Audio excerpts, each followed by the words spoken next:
सभी भैया बहनों, अभिभावकों व मित्रों को लक्ष्मण लखारा का नमस्कार। यह विद्या भारती की ऑनलाइन पाठशाला है। आज हम कक्षा 9 के समकालीन भारत पुस्तक जो कि भूगोल की है, उसके पहला अध्याय भारत आकार और स्थिति, इसका पहला भाग पढ़ने वाले हैं।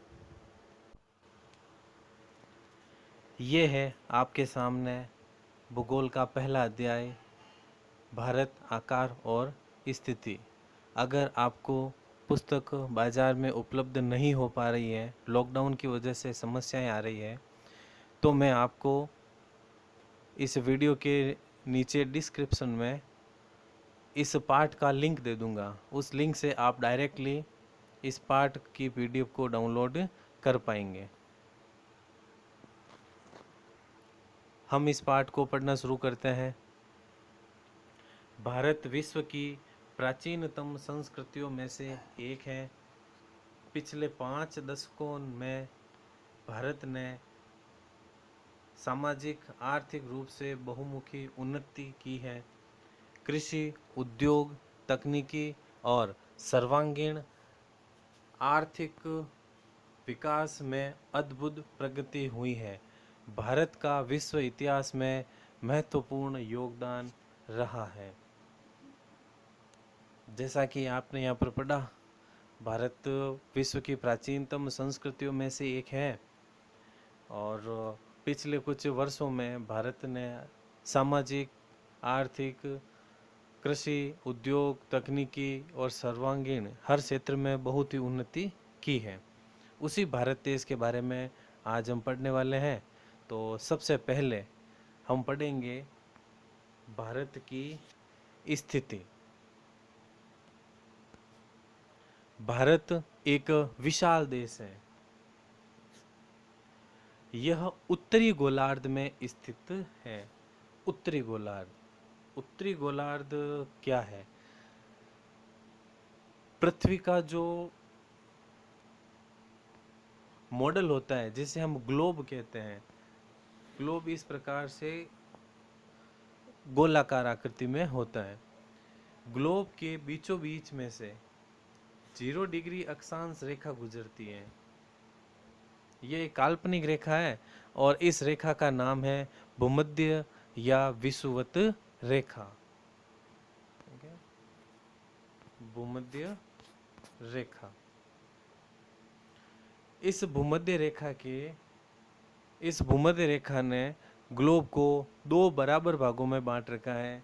इसका जो ऊपरी भाग है, नॉर्थ वाला, यह उत्तरी गोलार्ध कहलाता है और ये जो साउथ वाला भाग है, ये दक्षिणी गोलार्ध कहलाता है। तो इस तरह से भारत देश जो है वो ग्लोब के उत्तरी भाग में स्थित है, इसलिए यहाँ पर आया है उत्तरी गोलार्ध में स्थित है। अगर आप भूगोल पढ़ रहे हैं तो आपको अक्षांश और देशांतर रेखाओं का ज्ञान होना चाहिए। नीचे एक चित्र दिया हुआ है। ये विश्व का मानचित्र है जिसमें सभी महाद्वीप और महासागरों को दर्शाया गया है। इसमें आप देख पा रहे होंगे कि कुछ आड़ी रेखाएं हैं इस प्रकार से, और साथ ही कुछ खड़ी रेखाएं हैं जो कि इस प्रकार से खरबूजाकार दिखाई दे रही हैं। तो जो आड़ी रेखाएं हैं, ये वाली, इन रेखाओं को अक्षांश रेखाएं कहा जाता है और जो खड़ी रेखाएं हैं इस प्रकार से, इन रेखाओं को देशांतर रेखा कहा जाता है। तो ये वाली रेखा है देशांतर और ये वाली रेखाएं हैं अक्षांश।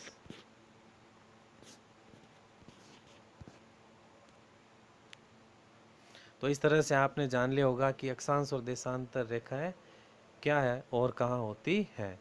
अगर ये आपने जान लिया है तो अब हम भारत की स्थिति को आराम से समझ पाएंगे किन अक्षांश और देशांत रेखाओं के बीच भारत स्थित है? तो उत्तरी गोलार्ध में भारत स्थित है और इसका मुख्य भाग 8 डिग्री 4 मिनट उत्तर से 37 डिग्री 6 मिनट उत्तर अक्षांश तथा 68 डिग्री 7 मिनट पूर्व से 97 डिग्री 5 मिनट पूर्व देशांतर तक है। यह सबसे महत्वपूर्ण लाइन है। इस लाइन को आप एज इट इज रटना पड़ेगा। बहुत ही महत्वपूर्ण लाइन है ये। यहाँ पर देखिए, आप इस मानचित्र को देखिए। अगर मैं यहाँ जो आपको येलो कलर में, पीले कलर में भारत दिखाई दे रहा है, इस भारत के उत्तर में एक लाइन खींचूं तो ये वाली जो ऊपर की लाइन है वो आपके 37 डिग्री 6 मिनट वाली लाइन है। ठीक है, और ये भूमध्य रेखा के उत्तर में है, इसलिए ये उत्तरी अक्षांश है। और नीचे वाली जो लाइन है, ये लाइन है 8 डिग्री 4 मिनट। तो ये भी उत्तरी गोलार्ध में स्थित है।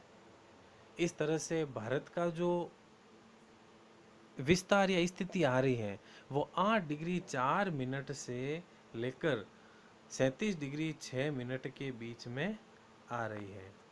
ये तो हो गया अक्षांशीय विस्तार। अब देशांतरीय विस्तार बताता हूँ आपको। ये जो आपको 0 डिग्री रेखा दिखाई दे रही है ग्लोब के बीचों बीच में, इस रेखा का नाम है ग्रीनविच रेखा। इस रेखा के इधर वाली जितनी भी रेखाएं हैं वो कहलाती है पूर्वी देशांतर, और इस रेखा के पश्चिम वाली जो रेखा है वो कहलाती है पश्चिमी देशांतर। तो आप इसमें देख सकते हैं कि भारत जो है वो ग्रीनविच रेखा के पूर्व में स्थित है। तो इस तरह से जो रेखाएं आएगी, जिन रेखाओं के बीच भारत स्थित है, वो कौन कौन सी आएगी, यहाँ लिखा हुआ है 68 डिग्री 7 मिनट पूर्व से। तो यहाँ जो रेखा बन रही है जिसके बीच, जिससे भारत का भूभाग शुरू हो रहा है, वो है आपके 68 डिग्री 7 मिनट। और साथ में जहाँ तक भारत का विस्तार है, ये दूसरी रेखा, ये है आपके 97 डिग्री 25 मिनट। तो इन दो रेखाओं के बीच में, पूर्वी देशांत रेखाओं के बीच में भारत स्थित है। तो इस प्रकार से इन दोनों उत्तरी अक्षांश को और दोनों ही पूर्वी दक्षिणी पूर्वी देशांतरों को आपको याद रखना है। बहुत ही महत्वपूर्ण प्रश्न है, ये अक्सर आपसे पूछा जाता है परीक्षा में। अब आगे चलते हैं।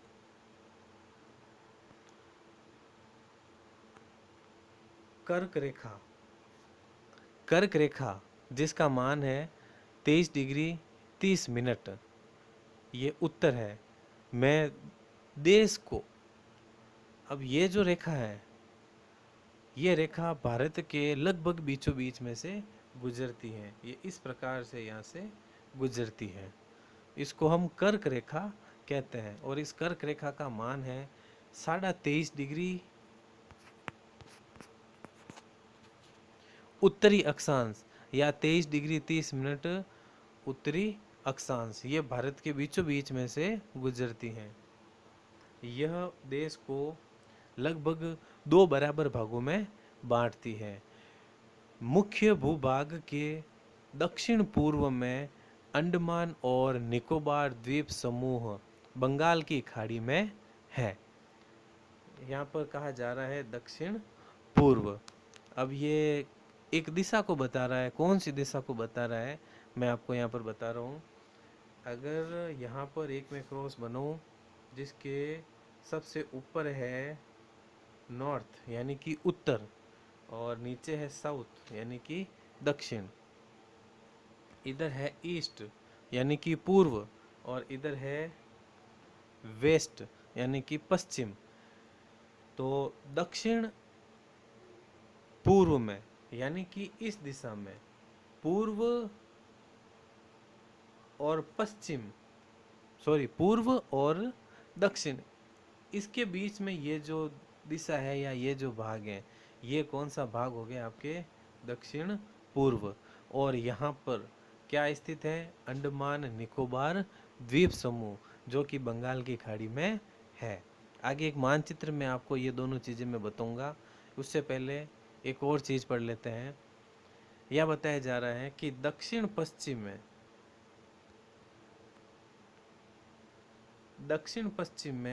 लक्षद्वीप समूह है, जो कि अरब सागर में स्थित है।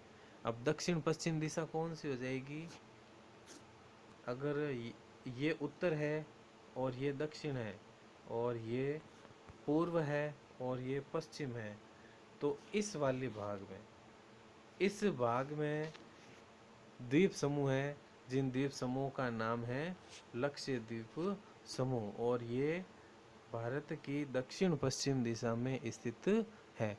ये दोनों ही चीज़ें मैं आपको एक मानचित्र में बता देता हूँ। आपके इसी पाठ में एक मानचित्र आया है भारत का, जिसमें आपको अंडमान निकोबार और लक्षद्वीप दोनों ही बिल्कुल स्पष्ट दिखाई दे रहे हैं। देखिए, आप इस भारत के मानचित्र को देखिए।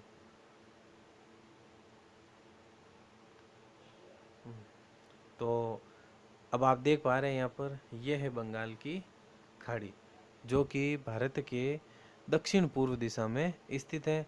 और इसी बंगाल की खाड़ी में आप इन छोटे छोटे द्वीपों की एक श्रृंखला को देख पा रहे हैं। ये द्वीप कहलाते हैं अंडमान निकोबार द्वीप समूह। उसी तरह से ये है अरब सागर, जो कि भारत के दक्षिण पश्चिम दिशा में स्थित है। और यहाँ पर आप द्वीपों के कुछ समूह को देख पा रहे होंगे। ये है लक्षद्वीप, इन्हीं को यहाँ पर बताया गया है। वापस अपन पाठ की ओर चलते हैं।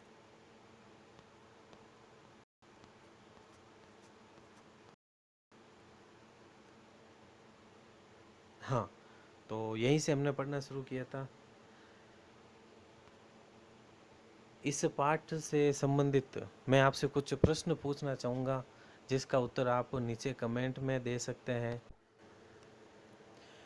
चलिए, मेरा आपसे ये प्रश्न है। प्रश्न पहला, भारत कौन से महाद्वीप में स्थित है? तो आपको बताना है कौन से महाद्वीप में भारत आता है। बहुत ही आसान सवाल है, इसका उत्तर आप नीचे कमेंट बॉक्स में लिखना।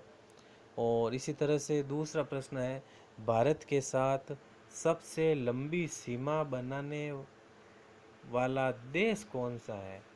कौन सा देश भारत के साथ सबसे लंबी अंतर्राष्ट्रीय सीमा बना रहा है? उस देश का नाम आपको नीचे कमेंट बॉक्स में लिखना है। तो आज की वीडियो में हम इतना ही पढ़ेंगे। हमने अक्षांश देशांत रेखाओं के बारे में जाना है और भारत की अक्षांशीय और देशांतरीय स्थिति के बारे में जाना है। साथ ही लक्षद्वीप और अंडमान निकोबार द्वीप समूह के बारे में अभी पढ़ा है। बाकी की बातें हम बाद में और पढ़ेंगे। यहाँ पर एक बहुत अच्छी जानकारी आई है, क्या आप जानते हैं? मैं देखें, भारतीय संघ राज्य का सबसे दक्षिण बिंदु, जिसका नाम है इंदिरा बिंदु। तो भारत के भूभाग का दक्षिणतम बिंदु इंदिरा बिंदु कहलाता है। लेकिन ये बिंदु 2004 के अंदर आई सुनामी के कारण और सुनामी के लहरों में समुद्र में जलमग्न हो गया था। यानी कि जो इंदिरा पॉइंट है, जिसको भारत का सबसे दक्षिणतम बिंदु कहा जाता है, और ये बिंदु निकोबार द्वीप में है। कौन से द्वीप में है? निकोबार द्वीप में ये बिंदु स्थित है। और ये 2004 में आई सुनामी में के अंदर जलमग्न हो गया है। बाकी आकार और अन्य बातों के बारे में हम अगले पार्ट में पढ़ेंगे। आज के लिए बस इतना ही। सभी को बहुत बहुत धन्यवाद। जय माँ सरस्वती। घर पर रहें, स्वस्थ रहें, अपनों का और अपना ध्यान रखें।